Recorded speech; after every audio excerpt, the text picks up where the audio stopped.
Après 6 ans en Espagne pour sa réparation, l'avion présidentiel est retourné à Kinshasa en bon état la nuit du mardi 9 novembre 2021. Le président de la CENI, Denis Kadima, s'est entretenu avec l'ambassadeur de l'Allemagne en République démocratique du Congo ce mercredi 10 novembre 2021. Le ministre des Mines, Antoinette Samba Kalambaye, a échangé avec Jérôme Roux sur le projet minier de valorisation des gisements de fer dans l'ex-province orientale. Bonsoir et bienvenue dans cette nouvelle session d'information à la télévision d'éducation. Mesdames et messieurs, et place au développement des titres. Bloqué en Espagne depuis 2016, l'avion présidentiel est retourné à Kinshasa dans la nuit du mardi 9 novembre 2021. Suivez. Le Gulfstream 4 battant pavillon congolais est de retour sur ces terres congolaises après près de 6 ans d'immobilisation forcée en Espagne. L'affaire remonte à 2016. Les gouvernements de l'époque, principal utilisateur de cet aéronef présidentiel, envoient pour entretien l'avion à Madrid dans un centre de maintenance agréé de l'OACI. Très sollicité et non entretenu, l'avion avait manqué plusieurs crashs au pays. Depuis 2016, l'État propriétaire n'a rien fait pour honorer les factures d'entretien. Bien au contraire, les charges financières se sont accumulées, jetant un discrédit sur la République démocratique du Congo. L'affaire avait fait grand bruit dans l'espace aérien européen et des mesures fortes étaient même envisagées contre la RDC. Sur instruction du président de la République, Félix-Antoine Tshisekedi Tshilombo, les directeurs de cabinet Gulé Nyembo avaient mis en place un groupe de travail autour des services logistiques présidentiels pour suivre de près ces dossiers et ramener au pays ce bien de l'État sabordé. Remis à neuf par les fabricants avec 2 nouveaux réacteurs Rolls-Royce, les Gulfstream de 14 places extensibles ont atterri à l'aéroport de Njili sous le regard admirateur du directeur de cabinet, visiblement soulagé d'avoir à la fois récupéré ses patrimoines de l'État et redoré l'honneur du pays. C'est une joie, c'est une fierté pour un pays.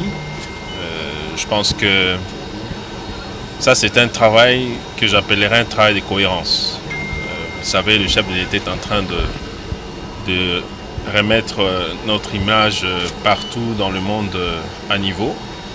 Et je pense qu'il était de notre devoir, pour ce qui nous concernait, à partir du moment où nous savions que nous avions un dossier à gérer, dans ce cadre-là, il était, comme j'ai dit, de notre devoir de faire en sorte que les paroles puissent être matérialisées par des actes. Et ça, c'est un acte qui correspond à cette image-là que nous voulons pour à l'extérieur de notre pays.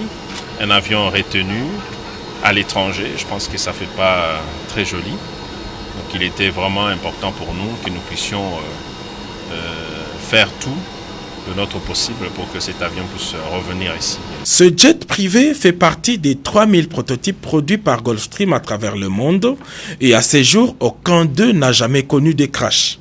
Il vient renforcer la flotte aérienne de l'État congolais pour l'itinérance en province et partout où le devoir d'État l'exige. Le président du Sénat, Modeste Bahati Lukwebo, a reçu le mardi 9 novembre dernier dans son cabinet de travail l'ambassadeur du Congo-Brazzaville avec qui ils ont échangé sur les relations bilatérales entre les 2 pays dont leurs capitales sont les plus rapprochées du monde. De Lokalongi pour plus de précisions. L'ambassadeur Yandoma de la République du Congo a fait un mandat en République démocratique du Congo, quitte le pays en bonne relation avec le Congo-Brazzaville. Quant au rapport entre les 2 chefs d'État, ils sont au beau fixe, a-t-il dit au sortir de l'audience lui accordée par le président du Sénat Modeste Bahati Lukwebo. La nouvelle ambassadrice de la République démocratique du Congo, Isabelle, nouvellement nommée en France par le chef de l'État Félix-Antoine Tshisekedi Tshilombo, a été également reçue par Bahati Lukwebo. Cette dernière est venue recevoir du président de la Chambre haute du Parlement les conseils avant d'aller assumer ses nouvelles charges en France. Quand je vous parle d'un travail de réconciliation entre les Congolais de la diaspora et certains Congolais de la diaspora, parce qu'on ne peut pas faire d'amalgame. La majorité des Congolais apprécient les musiciens, mais il y a un certain nombre qui font énormément de bruit et qui empêche au fond les autres de se produire et empêche nos ambassadeurs, je veux dire nos ambassadeurs culturels, de se produire à l'étranger. Et je crois que dans ce travail de réconciliation, il y a un dialogue qui doit s'amorcer avec la diaspora et je pense que nous allons pouvoir faire de notre mieux, en tout cas pour œuvrer pour que ce dialogue soit rétabli et que nos artistes puissent se produire à l'extérieur et particulièrement en France à l'aise. Le président du Sénat a bouclé ses audiences avec la commission mixte de défense et sécurité, Assemblée nationale et Sénat, qui est venu lui faire part des échanges qu'elle a eus dernièrement avec la délégation des parlementaires belges conduite par le ministre d'État André Flau, avec lequel les échanges ont tourné autour de la reprise de partenariat en matière de défense entre la RDC et la Belgique. Le secrétaire exécutif adjoint de la Commission économique des Nations Unies pour l'Afrique, Antonio Pedro, a été reçu par le Premier ministre Jean-Michel Samalukonde Kyenge. Ce dernier a confirmé la position stratégique de la République démocratique du Congo dans la production de batteries électriques. Aujourd'hui, nous avons partagé des indicateurs très importants qui confirment la position, l'avantage comparatif de la RDC au niveau de la production de précurseurs des batteries. Ça veut dire que selon les chiffres que nous avons déjà et qui seront partagés avec le gouvernement aujourd'hui, lorsqu'on va faire la présentation du rapport de Bloomberg, la RDC peut produire les précurseurs des batteries 3 fois moins cher que les États-Unis et la Chine et 2 fois moins cher que la Pologne. Donc ça veut dire que la RDC est bien positionnée, est stratégiquement bien positionnée pour la transition énergétique qui préoccupe tout le monde. Nous avons aussi parlé des efforts que le gouvernement devra continuer à faire pour améliorer le climat d'investissement au pays, pour que ces opportunités dont nous avons parlé puissent devenir une réalité. Il y a toute une structure pour accompagner cet effort, la collaboration initiale que nous avons eue avec le gouvernement pour l'organisation du forum, après le forum. Parce que c'est la mise en œuvre qui c'est plus important qu'organiser le forum. Le forum va seulement confirmer la position de la RDC, mais après ça, c'est la mise en œuvre. Ici, je voudrais remercier la rassurance que monsieur le Premier ministre et le chef du gouvernement nous avons donnée sur l'implication de tout le gouvernement de la RDC dans ce processus de transformation. Nous avons aussi parlé sur l'importance de cet événement dans la mise en œuvre de la zone libre d'échange continentale, la ZLECAf. Parce que à travers la production de la batterie en Afrique, et en RDC en particulier, nous pourrons augmenter les échanges commerciaux entre Afrique. Par exemple, dans ces cas dont nous parlons aujourd'hui, pour la production de batteries de percussion, nous avons besoin de manganèse qui pourrait venir du Gabon, de l'Afrique du Sud. Nous avons besoin aussi de nickel qui peut venir de Madagascar. Comme annoncé au sommaire, le président de la Commission électorale nationale indépendante, Denis Kadima, s'est entretenu le mercredi 10 novembre 2021 dans son cabinet de travail à Kinshasa avec l'ambassadeur de l'Allemagne en République démocratique du Congo. Au sortir de leur entretien, le diplomate allemand témoigne son soutien à cette nouvelle équipe de la centrale électorale au micro de Ginel Pézo. Le président de la CENI, il m'a accueilli ce matin et il a suivi ma demande d'une rencontre, d'une réunion. J'ai d'abord exprimé mes félicitations en tant qu'ambassadeur de l'Allemagne et on a voulu faire la connaissance de ce président dont on connaît l'excellente réputation internationale, mais maintenant j'ai été à l'écoute pour apprendre comment il veut attaquer sa nouvelle responsabilité. Et je me suis exprimé sur la base du communiqué conjoint des pays de l'Union européenne et des pays like-minded.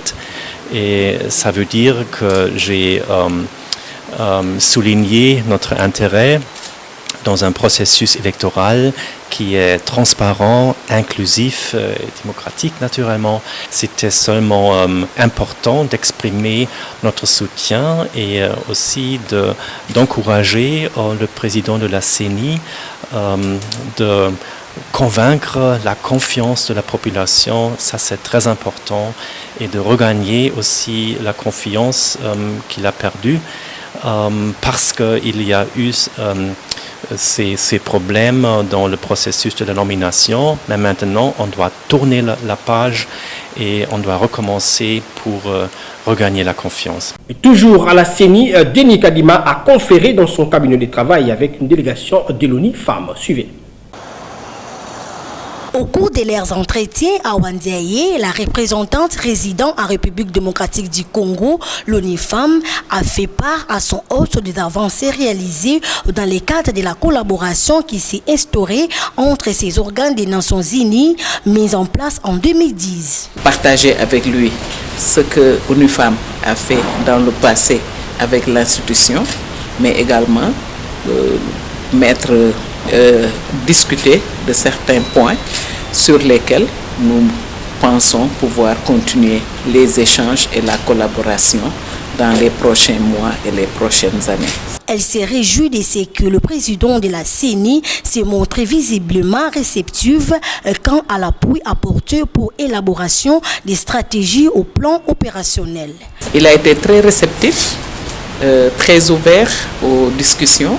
Nous a fait également partager son expérience dans ce domaine et nous avons été contents d'écouter son feedback et d'écouter également la perspective qu'il prend par rapport à la question du genre.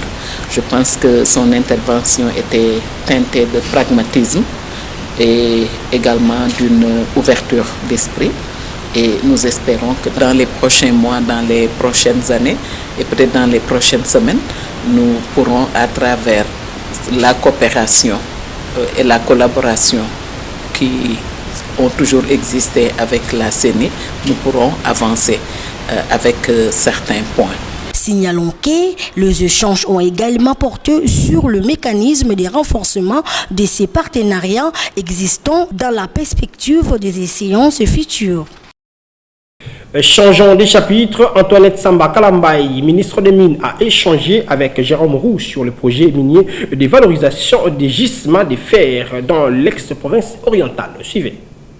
En dépit de ces engagements pris pour l'épanouissement de l'homme congolais ainsi que le développement de la nation dans son secteur, la ministre de Mines Antoinette Samba Kalambaye a eu une entrevue dans la matinée de ce mardi 8 novembre 2021 avec Jérôme Roux, conseiller économique et commercial de l'ambassade de la Belgique à Kinshasa. Jérôme Roux a fait part à la ministre de Mines des avantages du projet minier de valorisation des gisements de fer dans la province orientale. Au sortir de l'audience, le porte-parole de la délégation a fixé l'opinion en ce terme. 15 jours après la signature à Bruxelles, l'échange des instruments de ratification d'un traité bilatéral d'encouragement et de protection réciproque des investissements. La ministre des Mines était à Bruxelles avec le ministre des Affaires étrangères, Lutundula, pour cette signature. Et donc, vendredi dernier, au Sénat, on a eu l'occasion de proposer des pistes concrètes de collaboration belgo-congolaise pour une industrialisation durable du Congo.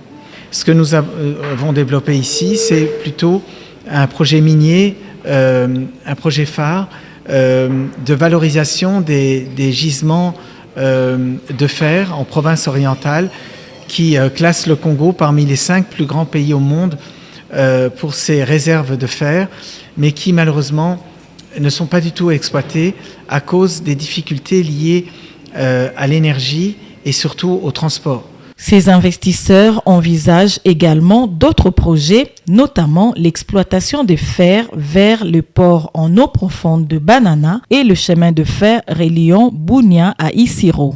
De son côté, M. Moupepele, expert minier de la sous-région de l'Afrique de l'Est, Cameroun, Mali, Burkina Faso, Madagascar, a relevé que cette démarche est celle de booster le projet d'infrastructure qui vise la construction de voies ferroviaires qui vont relier l'Est du pays à l'ouest du Congo-Brazzaville.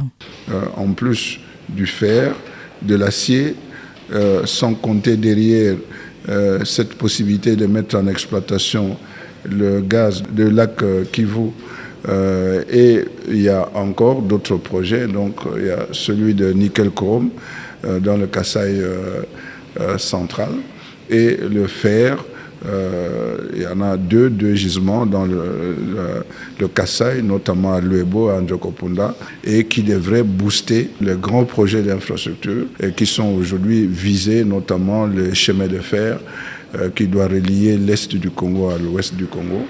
Et bien sûr le port en eau profonde à Banana. Pour la matérialisation de ce projet, il sera mise sur pied une équipe belgo-congolaise composée en majorité de nationaux pour travailler et proposer des solutions pour la croissance économique ainsi que de projets d'investissement dans les infrastructures énergétiques et de transport. Tout à fait. Autre chose, élaboration du nouveau plan stratégique national multisectoriel d'élimination des choléra en République démocratique du Congo dans l'horizon 2030. Tel était le menu des échanges entre le ministre de la Santé publique, Hygiène et Prévention, le docteur Jean-Jacques Mbungani, avec une délégation des fédérations internationales des sociétés de la Croix-Rouge le mardi 9 novembre 2021 à Kinshasa dans son cabinet de travail. Suivez. Les ministres de la Santé, le docteur Jean-Jacques Mbungani et ses partenaires ont échangé sur les nouvelles opportunités et échéances mondiales et africaines où le Congo-Kinshasa est appelé à développer des stratégies spécifiques pour renforcer sa politique de riposte contre le choléra. Et cela par rapport à la vision 2030 établie par l'OMS et d'autres organisations internationales qui soutiennent l'importance de la lutte multisectorielle pour éliminer définitivement le choléra. J'ai amené avec mon délégation qui est venue de Genève pour venir voir l'excellence dans le cadre du projet d'appui au pays par rapport à l'élimination du choléra. Et donc il y a Madame Annika et puis le docteur Désiré. Ils travaillent, ils viennent aider les pays dans le cadre d'élimination du choléra. Et c'est un projet qui a commencé, donc leur première visite au pays pour venir appuyer cette coordination dans le cadre de l'élimination du choléra. Pour Mme Annika, l'une des partenaires, souligne que la Fédération internationale des sociétés de la Croix-Rouge et des Croissants-Rouges est venue appuyer la République démocratique du Congo dans l'élimination de l'épidémie de choléra. Alors nous allons commencer dans un premier temps par une réunion multisectorielle où on va en fait joindre, comme le directeur l'a si bien décrit, les différents acteurs, les ministères qui sont impliqués dans le contrôle du choléra. Signalons que cette délégation a été conduite par le docteur Placide Nello Okitaemba, directeur du programme national d'élimination des choléra et de lutte contre le maladie. En Provence, le gouverneur militaire du Nord Kivu était à Bunagana ce mercredi 10 novembre 2021. Ce dernier a parlé sur l'ordre donné par le président de la République pour dégager les rebelles après l'occupation de Rwenzori et Chanzu. Sangowana Ekomeli Mokonzi Mboka, président de la République, Félix Antoine Tshisekedi. Hiyo taarifa ilifikia rais wa nchi Félix Antoine Tshisekedi Tshilombo. Alobi na biso likamboni nazali koyoka kuna na Jomba, likamboni nazali koyoka kuna na Jomba nini? Akasema ni shida gani niko nasikia huko sehemu ya Jomba? Ni shida gani ambayo niko nimesikia? Eske Chanzu oyo tozwaki yango na makila toyoka lisusu bato ya Nyangara kata ya Ndenyo wana bakende kopana lisusu makaya na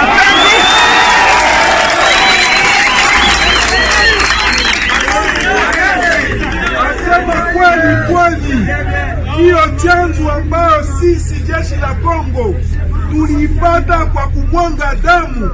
Kweli kweli, leo tuache tena wapumbafu wende wakakaa huko chanzu.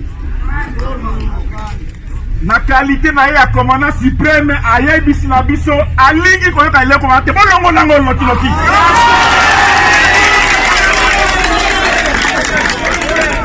Yeye kama mkubwa wa majeshi akasema, sipendi kusikia neno kama hiyo, na kwa haraka sana muwatoshe wale wapumbafu pale.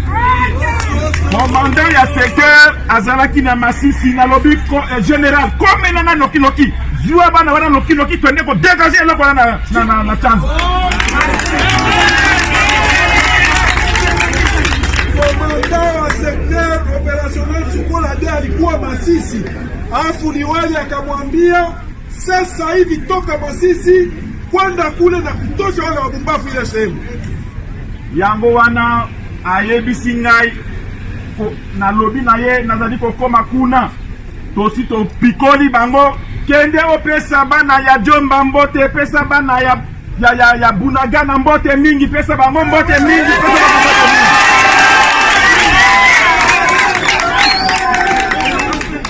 L'UNICEF, en collaboration avec Digital Academy, a organisé le mardi 9 novembre 2021 à Kinshasa à la cérémonie du lancement de la génération sans limite. Copain Koutoumissa pour plus de précisions.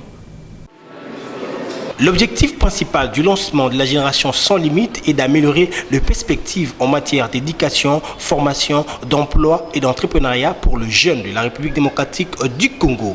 L'UNICEF en fait une priorité pour répondre aux besoins de la jeunesse, a indiqué Edouard Bekbeder, représentant de l'UNICEF en République démocratique du Congo. C'est aujourd'hui un vrai plaisir pour moi d'être présent avec vous pour le lancement de la génération sans limite en RDC, Gen-U, comme on l'appelle formellement, ou bien je devrais dire Ekeke et Zanga Ndelo, pour me faire comprendre. La Gen-U est un partenariat ayant pour objectif d'améliorer les résultats en matière d'éducation, d'emploi et d'entrepreneuriat chez les jeunes à l'échelle mondiale et locale, en rapprochant les partenariats, les partenaires des secteurs privés et publics, et ainsi que le réseau de l'Organisation des Nations Unies. Par ailleurs, Jean Lumbaka, représentant de Digital Academy Kinshasa, a loué l'initiative de l'UNICEF du lancement de la génération sans limite, ce qui permettra aux jeunes d'être formés dans le numérique pour répondre à leurs attentes. Cette idée, aussi simple peut-elle nous paraître, anime la mission qui nous guide depuis bientôt 2 ans. Il y a bientôt 2 ans, je souhaitais la bienvenue à la Kinshasa Digital Academy, ici à Silicon Village, by Texas Digital, à notre première cohorte de formation.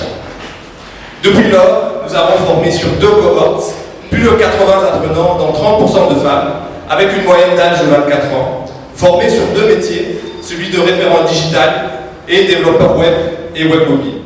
Il faut noter que cette cérémonie a connu la participation du ministre de la formation professionnelle ainsi que les représentants du ministre du numérique et celui de la jeunesse. En Ituri, le vice-gouverneur des provinces a présidé la cérémonie consacrée au lancement du programme d'urgence du gouvernement de la République centré sur le développement des 145 territoires de la République démocratique du Congo. Naomi Katako pour ces reportages. Les 145 territoires de la République démocratique du Congo doivent se développer. C'est dans le cadre du programme d'urgence du gouvernement piloté par le Premier ministre Jean-Michel Sama Lukonde qui va de 2021 à 2023. Il s'agit de plusieurs axes prioritaires, notamment de l'économie, de la pêche et tant d'autres, a dit les conseillers chargés des projets partenaires au ministère d'État du Développement rural, l'honorable Touna Amissi. Il s'agit d'un programme initié par le président de la République qui est implémenté sous la coordination du gouvernement avec le pilotage du ministère du Plan. Et ce programme, en fait, c'est un programme d'urgence pour booster l'économie des 145 territoires de la République démocratique du Congo. C'est-à-dire qu'il s'agit ici de collecter toutes les données relatives à l'économie de l'Ituri. C'est ça la mission que nous sommes venus faire. Par ailleurs, le vice-gouverneur de l'Ituri, le commissaire divisionnaire Alonga Bovi Benjamin, a rendu un vibrant hommage au chef de l'État, Félix-Antoine Tshisekedi Tshilombo, pour avoir initié ce programme qui implique les autorités de base. C'est une opportunité pour laquelle nous dressons ici cette parole au nom du gouverneur de province. Nous rendons un vibrant hommage au chef de l'État, non seulement par son souci de voir Ituri pacifié, mais aussi surtout de voir la base se développer. Je n'ai cessé de le dire à qui veut l'entendre, Ituri n'a pas besoin de caisses de péréquation pour se développer. Ituri a tous les moyens, c'est seulement l'homme. C'est l'homme qui est l'obstacle du développement de l'Ituri, que nous sommes, nous, hommes que nous sommes.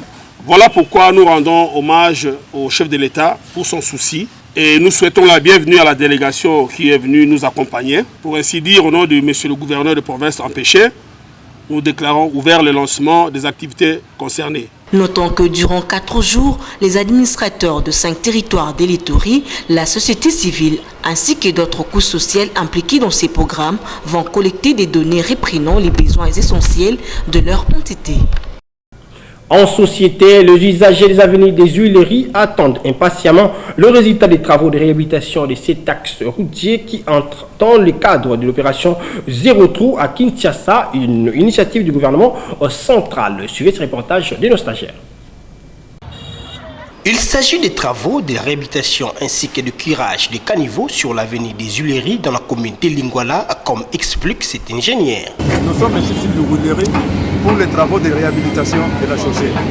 Vous voyez, nous avons 2 phases ici. Nous avons d'abord commencé premièrement par le curage des caniveaux. Là, vous n'êtes pas là. On a tiré à partir d'ici jusqu'au niveau de Kabamba.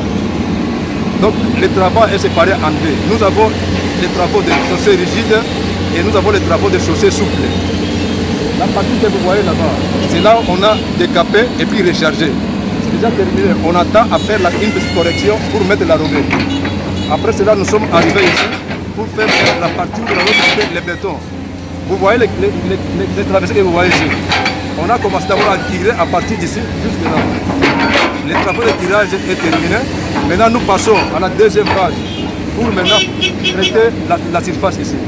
Exécuté par l'entreprise Cetraco Sarel en collaboration avec l'Office des voiries et drainage, ces travaux vont une durée de 3 mois. Pour boucler complètement cette session d'information, les automobilistes exerçant sur Huileries invitent les autorités ayant dans leurs attributions le secteur des transports à prendre à bras le corps le phénomène de tracasserie routière à Kinshasa. Sarah Kindela et Olivier Mawila. Dans la ville-province de Kinshasa, les autorités ayant les secteurs de transport dans leurs attributions sont appelées à faire régner l'ordre. Pour cause, plusieurs services de régulation se sont invités sur quelques grandes artères importantes de la capitale sous prétexte qu'il s'agirait des agents commis pour réglementer la circulation mais vêtus en tenue civile. Le cas du rond-point des Huileries où les automobilistes et les motocyclistes se plaignent de tracasseries routières qui seraient imputables à ces hommes. Awa na rond-point Huileries, toza na problème moko eza ba agent ya transport o batie bango awa. Problème eza awa eza eke bazokanga bato mingi mpona demi-terrain ya okende 24. Soki otali bien awa bato batelemaka mingi awa eza bato oyo bazosenga biso totika bango na 24. Mais comme soki bozwi bango botika bango na 24 ekomi tracasserie. Nde eloko tozosenga en tout cas baresponsable mpe barevoir un peu. Omoni bamoto na bamito etelema lisusu bamikanda eleki ebele toboyi te kofuta mikanda me mikanda eleki ebele eleki na bozwi na biso siko bamodifie okanisaki ntango bapimisaki bajeton oyo ya tozwi mwa assurance balwa na bango ndenge baotiela mpo na demi-terrain parce que taxi normalement ezalaka vraiment na demi-terrain te. À en croire l'un des incriminés, leur présence sur le lieu va dans le sens d'interpeller les automobilistes qui marchent à l'encontre des décisions de l'hôtel de ville. Ministre asala sensibilisation ya 3 mois. Ba chauffeur bazala na de na l'État. Parce que mikanda na bango voilà no de na l'État. Mais plusieurs chauffeurs sont sollicités. En plus de unitaires. Des unitaires qui ont beaucoup ma casse hors des prix. Population souci pour la honte. Face à la plainte de conducteurs de transport en commun, les autorités concernées doivent prendre à bras le corps ces sujets. Mesdames et messieurs, place au rappel des titres. Après 6 ans en Espagne pour sa réparation, l'avion présidentiel est retourné à Kinshasa en bon état la nuit du mardi 9 novembre 2021. Le président de la CENI, Denis Kadima, s'est entretenu avec l'ambassadeur de l'Allemagne en République démocratique du Congo ce mercredi 10 novembre 2021. Le ministre des Mines, Antoinette Samba Kalambay, a échangé avec Jérôme Roux sur le projet minier de valorisation des gisements de fer dans l'ex-province orientale. Fin de cette session d'information. Si vous avez aimé, dites merci à la grande équipe rédactionnelle de la télévision de l'éducation. Cette édition a été assistée techniquement par Laetitia Maluta et Guilain Mayamba. Prenez soin de vous car chaque jour est une vie. Au revoir.